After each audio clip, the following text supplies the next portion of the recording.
Okay, so hello everyone! Welcome po sa ating first part ng ating free freelancing training na tinatawag naming Freelancing 101. So tuturuan po namin sa inyo ang lahat ng mga basics ng freelancing. Wala po tayong skills dito, okay? Wala tayong skills training and wala tayong mga demo. Meron tayong mga demo kaso tuturuan po namin kayong gumawa ng resume, ng examples of a portfolio, and kung paano mag-apply. Ganun lang po yung mga tuturuan namin. So, just to be clear, wala pong skill set training dito. Dahil ito po ay para sa mga newbies lang. Sa mga wala pa nakakaalam kung ano yung freelancing, kung ano yung work from home, at gusto muna nilang malaman kung ano ito bago nila umpisahan yung skills training nila. Okay?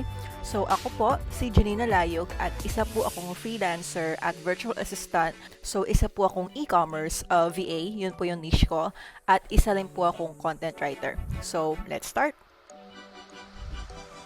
So, what you'll learn about today is the following. So, para po sa video na to, ito po ang lahat na matututunan ninyo. Number 1, what is freelancing? Number 2, types of freelancers. Number 3, getting paid as a freelancer. Number 4, tools and programs a freelancer needs to know. Number 5, basic skills a freelancer needs to have. And number 6, all about niche. So, let's start. Number 1, what is freelancing? So, hindi po ito networking at hindi po ito MLM. So, ang ginagawa po ng mga freelancers, they're also called remote workers. They can be called online workers, and they can be called people who work from home or people who work at home. So, yun po yung mga tawag sa kanila. So, ang ginagawa po ng mga freelancers or ng mga work-at-home professionals is gumagawa sila ng mga services for clients both locally and internationally. So, para lang po kayong tatrabaho sa opisina.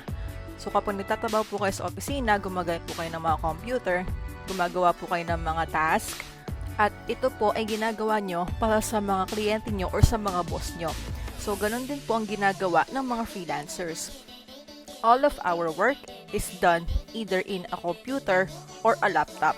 At trabaho po talaga ito. At yun po ang binabayaran ng mga clients sa atin is our work. So, totoo po itong trabaho. Hindi po ito referral. At hindi rin po tayo nagbebenta dito. So, trabaho po talaga ito. Okay? So, here are the types of freelancers. So, kung freelancer ka, you can be one of the three. Number 1 is pwede po kayong full-time or part-time. So, ito po, para na po talaga kayong tatrabaho sa isang opisina pero nasa bahay po kayo. So, full-time freelancers work 40 hours a week. So, para lang po kayo nagtrabaho sa labas, 40 hours a week. While part-time freelancers work less than that. So, if you are a part-time freelancer, you can work 35 hours pababa. So, pwede din pong 5 hours a week, 10 hours a week, 15 hours a week, 20 hours a week, etc. etc. Basta less than 40 hours po siya, consider na po yun as part-time. You will only be considered a full-time online worker if you work 40 hours a week or maybe even more. Okay? The second one is on-call or as needed. So ito, there is no specific set hours. He or she will only be contracted for a job when needed. So ito po yung mga tatawag natin na on-call. Yung i-message ka lang ng client at gagawin mo lang yung services, babayaran ka lang nila kapag kailangan ka nila. So, hindi po ito na araw-araw may trabaho kayo. Hindi po siya ganon. So, isa po sa mga common types na mga on-call is yung mga graphic designer. So, tatawagan lang po sila kapag kailangang paggawa yung logo or kailangan nilang paggawa ng graphics. Pagtapos na yon, wala na. So, sa susunod naman na contract ulit. So, ganun lang po siya. And the third one is project-based. So, they are also called output-based workers. They are only hired for one specific project to work on. The very common project-based workers are writers. So, katulad po ako. So, halimbawa po, ang client natin ay magpapagawa ng isang project sa atin, which is gusto niya akong magsulat ng 5 articles. Gagawin ko po yung 5 articles na yon at ang bayad lang po niya sa akin is for the 5 articles. So, wala po kaming time tracker. Hindi po niya ako inoorasan dahil matatapos lang po ang project ko sa kanya pag natapos ko na yung 5 articles na hinihingi niya. So, ganun lang po siya. Okay? Next. Okay. So, ngayon po, let's focus on you getting paid as a freelancer. So, for everyone's information and knowledge, so trabaho po talaga to. Like I said, trabaho talaga to. So, binabayaran ka dahil sa services na ginagawa mo para sa mga clients mo. And currently, there are 3 most common ways for you to get paid as a freelancer. And ito itong mga tatlong to. So, number 1 is PayPal, which is the most common form of online payment. Kasi po, lahat ng mga clients and almost all newbie freelancers have PayPal. In fact, if you want to start your journey as a freelancer, ang pinakauna mong kailangan gawin is you have to register for a PayPal account. So, when you are good with that, pwede na po kayong mag-receive ng payments here and pwede na po kayong mag-send ng payments or money to other users. So, ang second one is bank transfer. So, bank transfer, the common apps are TransferWise and Pioneer. So, ito po ay nag-a-act as a third-party app to transfer your payment from your client to your bank account. So, dideduct na po siya, pero bago po siya mapadbad sa bank account nyo, dadaan muna siya sa mga apps like TransferWise or Pioneer or Payoneer. And this is actually more practical. Meron pong fees ang PayPal, pero meron din naman pong fees ang bank transfer apps such as these two. Pero mas mababa po ang fees dito sa bank transfer compared kay PayPal. If it's your choice to choose how you want to get paid, you can ask your client to register for these bank transfer apps. Katapos, ibibigay nyo lang po yung banking information nyo such as your account number and your full name. Katapos, i-deduct na lang niya. The third one is cryptocurrency. So, this is not common but still being used by some clients and freelancers. So, an example of this is Bitcoin. So, I actually know a freelancer who is getting paid using Bitcoin katapos i-convert na lang niya into Philippine currency, ang alam ko. Pero this is not common, pero it's still an option. Okay? Next. Okay. So, what are the tools that a freelancer needs to have? So, sineparate po namin sila to required and optional. Of course, dito tayo sa required, which is a laptop and an internet connection. Dahil para po magawa nyo lahat ng mga work, is kailangan nyo ng machine to do all of those. So, a stable internet connection, ang recommended talaga is wired kasi kung pocket wifi siya or even a mobile hotspot, hindi siya ganun ka-stable, lalo na kapag nagko-calls kayo or nag-online teaching kayo. So, magkakaroon ng mga fluctuations at mamamatay sila, hindi sila ganun ka-stable. So, mas maganda talaga yung mga DSL, yung mga linya talaga, like yun nga, DSL and yung mga fiber. And laptop, it's not always laptop. Kung mas prefer niyo yung desktop, go. So, basta laptop siya or desktop, as long as it can handle task for online work, then pwede po siya. So, it just depends on your preference. Kapag po kasi desktop, nakapilmi lang siya sa isang place. Whereas if you use a laptop, you can work anywhere. Kahit nag-travel kayo, madadala niyo yung work niyo. Kahit nagbabakasyon kayo, madadala niyo yung work niyo, etc. etc. Dito naman po sa optional, so again, this is optional. So, kukunin nyo lang to, kukunin nyo lang ang mga to if either you want to or if your client or the company requires you to. So, number 1 is yung webcam. So, meron po kasing mga, although merong mga webcams yung mga laptops, high definition webcam is actually more recommended. Lalong-lalo na kapag mag-online teaching ka or if you are required to attend like weekly meetings or meetings with your clients and your team, katapos gusto lang malinaw ka lang nakakita, so a high definition webcam is recommended. Yung pangalawa naman po is yung headset. So, a noise cancelling headset.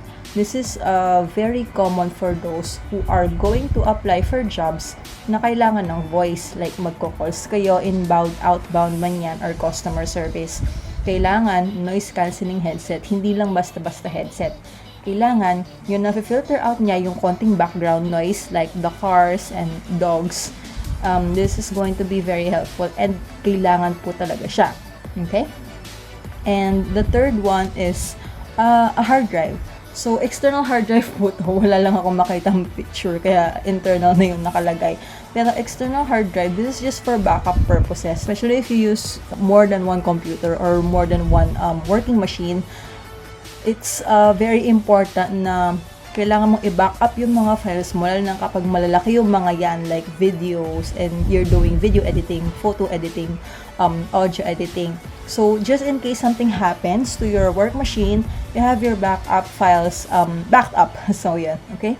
And the last one is a backup power supply naman. So, this is more especially useful for those who are located sa isang area na hindi ganun ka-stable ang electricity. For example po, nakatira po kayo sa probinsya and then madalas yung nag-rotational brownout sa inyo and hindi to pwede, lalong-lalo na if you have a specific work schedule that you need to be online, the whole time. So, for example po, ang work schedule nyo is 8 to 5. Kailangan online kayo 8 to 5. Kapag biglang nag-brown out sa location ninyo in the middle of your shift, it's best to activate your backup power para kahit na walang kuryente, walang electricity, you still have the power to operate your laptop or desktop and your internet connection. So, okay? Next. Okay. So, what are the programs that a freelancer needs to know naman? So, after the tools, we go to the programs. So, these are just some of the most common and basic ones, pero sobrang dami pa nila. And if you want to start working as a freelancer or if you want to start working home-based, kailangan at least alam mo almost all of these, because especially if you are going to be working as a general virtual assistant at wala ka pang niche, kadalasan, ito yung i-require ng client na kailangan alam mo. So, this is Gmail. Of course, you have to have a Gmail account dahil dito ito yung pinaka-main stream of communication with your clients even when you are going to register in online jobs platforms. So, napakadali lang naman pong mag-register. You just have to go to gmail.com and then you register for an account, or kung meron na po kayong Gmail account, pwede nyo na pong gamitin yon. And the next one is PayPal. So, like I said, newbies in freelancing should already have a PayPal account para dito po kayo bayaran ng mga clients. And the third one, this is actually Google Drive. So, most clients kasi, they are already starting to use cloud-based software and yung mga sharing software, because you can actually do a lot of things with Google Drive. Pwede kayo mag-share ng documents, ng files. You can just click on a shareable link, gawa po kayo na shareable link, and then you can send to your clients so they can check the document or the file anytime, and marami, sobrang dami. And then this one is Dropbox. So Dropbox is para lang po siyang Google Drive, pero magkaibang companies lang po sila. This works the same as Google Drive. You can upload files, you can share files using a shareable link, etc. etc. So you can have one or both of these two. Pero if you can get two of those, then that would be great. And Trello. So Trello is it's a task management software na, for example, if you are in a team, kapag in-employ kayo sa isang team, makikita nyo lahat ng mga tasks nyo sa isang screen. So, like in this software. Kasi ilalagay lahat ng mga tasks ninyo, who is it assigned to, kung kailan siya naka-due, files related, etc. etc. So, you can visit Trello.com, that's letter TRELLO.com, and para makita nyo kung ano yung itsura ng software. So, pwede nyo puntahan yung software. You can visit the software and register just so you can play around with it a bit more. And the next one is Canva. So, Canva is actually a graphics editing software, and marami kayong magagawa using this platform. So, you can create a resume, you can create your own logo, you can create letterheads, documents, social media posts, and lahat po yun may templates, and you just have to edit the information and the pictures, and you can even customize them however you want. So, registering for this platform and using this platform is also free. Punta lang po kayo sa Canva, this spelling right here, canva.com, and you can register for an account, and then pwede nyo po siyang paglaruan para magawa nyo lahat ng mga documents with the templates provided. Last but not the least is yung G Suite apps. So, ito po yung mga, you may be familiar with this one. This is Google Docs, Google Sheets, Google Slides, and Google Forms. So, ito po is para siyang Microsoft Office software, pero with Google Docs and Google Sheets, Google Slides, and Google Forms, all of those are free. I-search nyo lang po sila, like Google Docs, Google Sheets, Google Slides, and Google Forms. Okay, next. So, the next slide is what are the basic skills that a freelancer needs to have.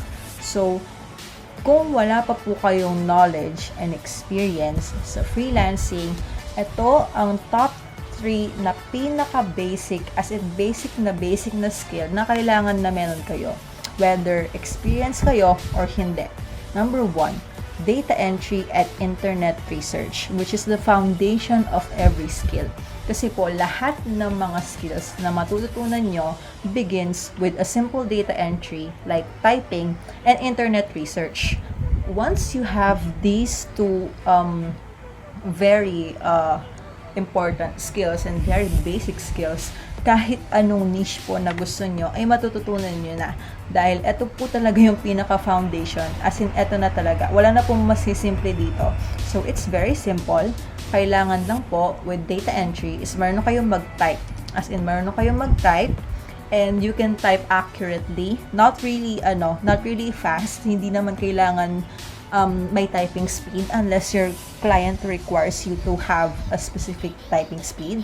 Pero dapat po is efficient kayo at accurate kayong mag-type. So, with internet research naman, of course, we research all the time. Whether nasa Google ka man, or nasa Bing ka man, or nasa Facebook ka man, or nasa YouTube ka man, as long as you type something in the search box, that's already considered as internet research. So, lahat po ng mga skills na gusto nyo matutunan begins with these two.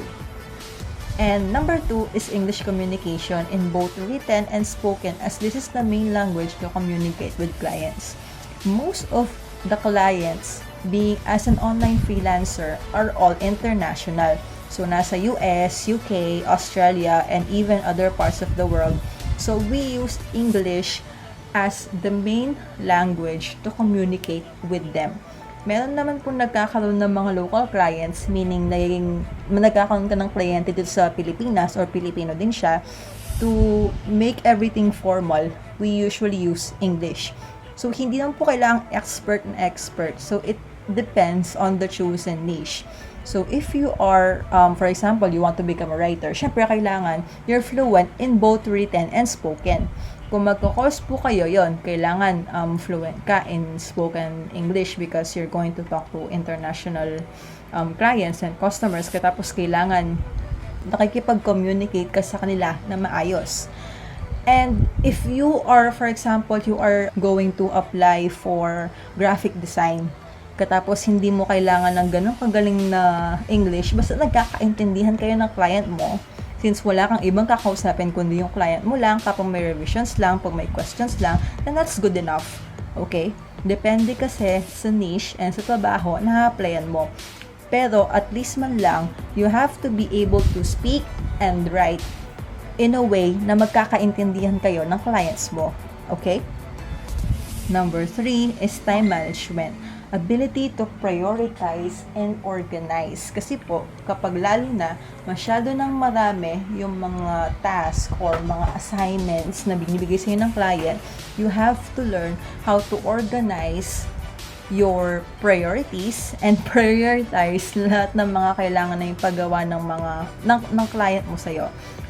Kasi lalo na if you are going to take more than one client, katapos sabay-sabay yung mga deadlines nila, sabay-sabay yung nire-require nila sa'yo. So, this is really a must, okay? Whether isa yung client mo, whether you have one or more clients, this is still a must. Kasi meron sa atin is kapag nagkaroon lang sila ng home-based job, kuha sila ng kuha ng client dahil iniisip nila, oh, the more clients, the more money. Hindi po. Actually, pwede ka magkaroon ng isang client and you will already be able to earn 6 figures. Pero I'm not giving you guys a false hope. Pero that's possible. Pero hindi siya possible sa lahat.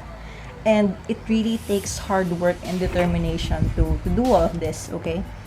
So, time management talaga. So, as long as you can manage your time, then you can get more clients and you can even take care of yourself kahit na nag-home base ka na. Kasi inisip nila, kung nag-home base na, hindi ka na naliligo, wala ka ng healthy diet, hindi ka nakakapag-exercise, no time for family, which is true.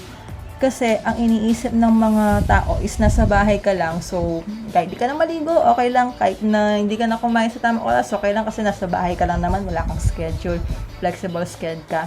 So, you also need time management even if your client doesn't require you to, because it's also for the sake of your health. Okay? And the last part, niche.